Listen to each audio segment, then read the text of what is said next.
Great to catch up with the South Australian Greens energy spokesman, Robert Simms. Robert, how are you today? Good, thank you. Ricky, how are you? Good, and we were also intrigued by your press release calling for, look, I'm paraphrasing here, resurrecting ETSA. Walk us through what it is the Greens want to achieve and why.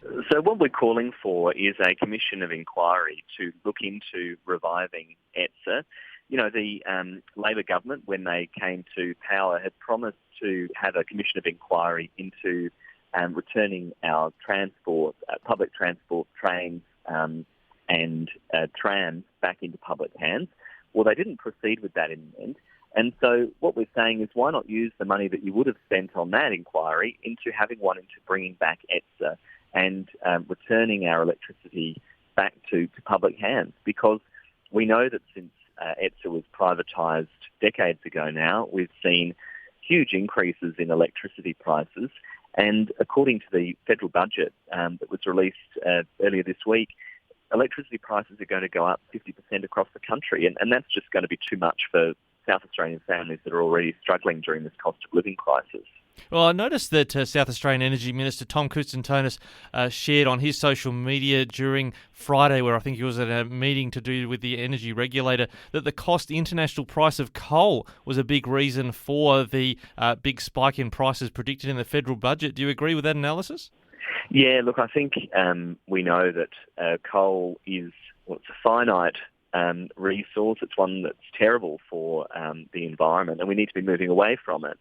And, you know, here in South Australia, we have a good track record when it comes to renewables. But one of the other things that we're calling for the government to look at is to reinstate the subsidies that they had for battery and solar. They scrapped those in the state budget a few months ago. And that seems to me to be a really short-sighted decision when we're in the middle of a cost of living crisis and a climate crisis. Well, I noticed the World Economic Forum recently posted a video celebrating South Australia as a leader when it came to renewable energy. I see Daniel Andrews, who's talking about having a public utility as well, is saying he wants his state to run that with 95% renewable energy. Is that what you'd be envisioning with ETSA? It wouldn't be using coal-fired power?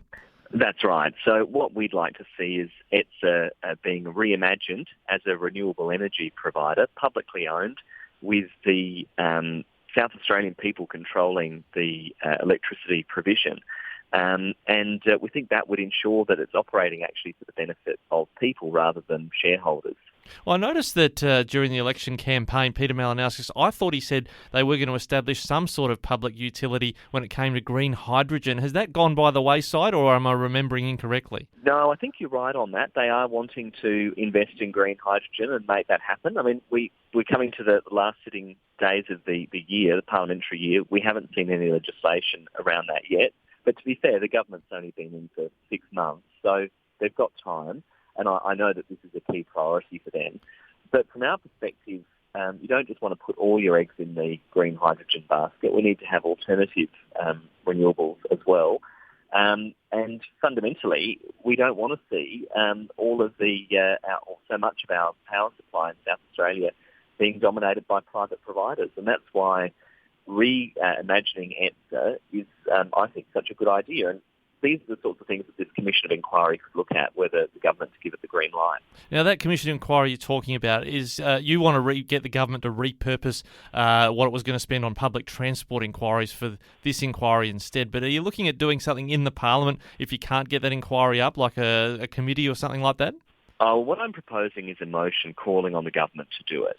And we'll see how things play out over the next few months. I'd certainly be open to looking at other options in the Parliament to try and highlight these issues, but let's see first of all whether the government step up and make it happen. And I'll be moving a motion when Parliament resumes next week to call on them to do that. Now, just lastly on this subject of energy, commentary that's been on our station, say for National Party leader David Littleproud, has been saying that it's the poles and wires cost that is a big component of what these energy bills are going up in the next 2 years. Is that something you agree with? It's the cost of rewiring the grid for where renewable energy is being generated? I think the Nationals don't necessarily have a good track record when it comes to talking about renewables. It's certainly not their area of focus. They had a very bad track record when they were in government on these issues.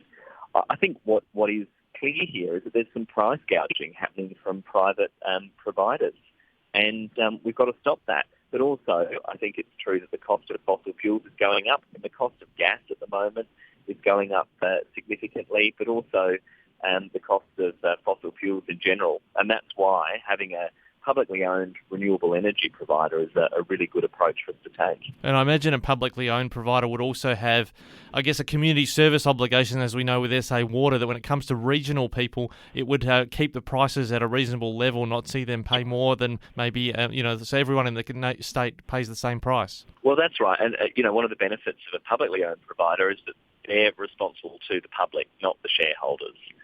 They're not trying to make a profit. They're there to deliver outcomes to the community. And I think when you're looking at utilities, water, energy, these things should be in public hands.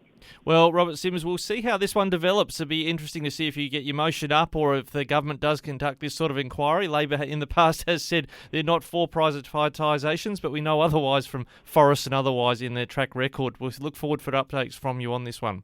Thanks very much. Thanks for following it up.